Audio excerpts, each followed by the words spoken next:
Hey, good morning, church. Today is February 14th. It is Valentine's Day. Hopefully you've remembered that. If you've got a Valentine that you need to buy a gift, or maybe, I don't know what you do. But hopefully you remember that. I'm not sure what Missy and I are going to do today. I've got a funeral to go to. She's got some reports that she's writing. She's got some grandbabies that she's watching. I'm sure we'll figure something out tonight. Maybe if nothing else, we'll go get a cup of coffee. But there you go, Valentine's Day. It's also Ash Wednesday. I'll get to that here in just a few moments. So there you go. That's kind of the beginning of everything. But I want to talk a little bit about math today. That's right, math. And those of you that know me know that I hate math. I just don't like it. It never made sense to me, right? And I know some people, like their brain just works in numbers, and that stuff just makes sense to them, but it never made sense to me. What does A and B equal? And there's an X and a Y, and the dog ran this far down the road, and the train went this fast. And I don't know. It just didn't make sense to me.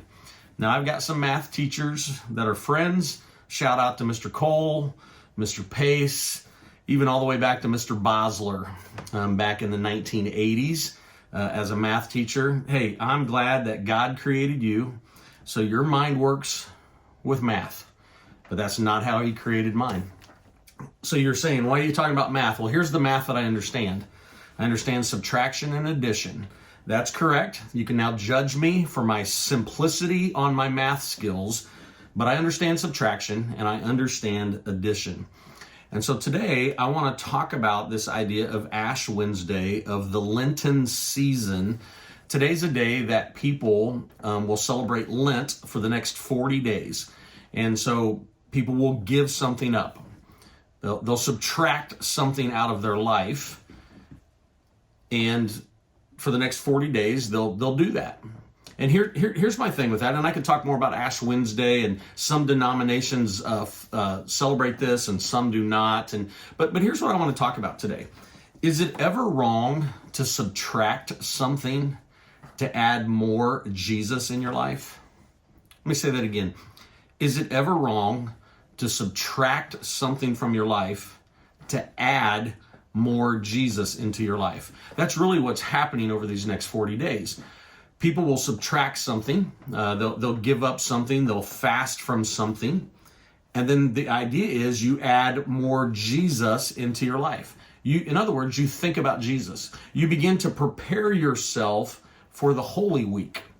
And we're roughly 40 days away from Holy Week.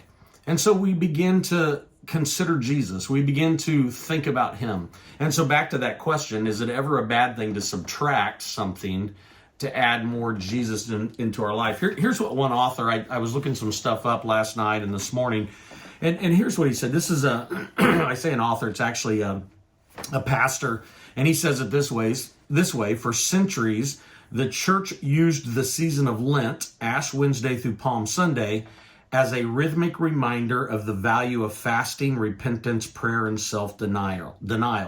In other words, over the next 40 days, prepare yourself for the Passion Week of Jesus. And so, here it is. What could you subtract over the next 40 days so that you could add more Jesus into your life to prepare yourself for the Holy Week, for the Easter season? I think it's an easy question to ask. I think it gets a little bit harder to consider that. And that's really what denominations, that's what's been celebrated for years, is we're getting rid of something to think more about Jesus and get ourselves ready for the Easter week. I've said that now 3 or 4 times, but I hope you understand just how important it is and what the Easter season means for everyone that calls Jesus Lord, for everyone that calls Jesus Christ and Messiah in their life. He sacrificed and gave himself up on a cross, was buried, and rose again to give victory. So over the next 40 days, can we just get rid of maybe a few things? And everybody does this differently. For some, they maybe pick a day, a week, and they don't eat. For others, they give up an item. I have some things that I'm going to just set to the side for the next 40 days. I'll be fine without them. But during that stuff of setting aside, I'm going to add in more Jesus and spend more time with him and consider the Holy Week. So there you go. Hopefully that makes some sense to you today. Maybe you can figure something out to participate in this way. I'm sure if you ask some people you work with or even in your family, you'll find some people that are participating this way. And hey, talk about it. Hold each other accountable. There you go. Love you guys. Hope to see you this week. We'll be here at 9 o'clock, 10:30. If you can't come to La Fountain, find another church, find a place that you can call home, get involved in that church family, be a part of what's going on in that life. Love you guys.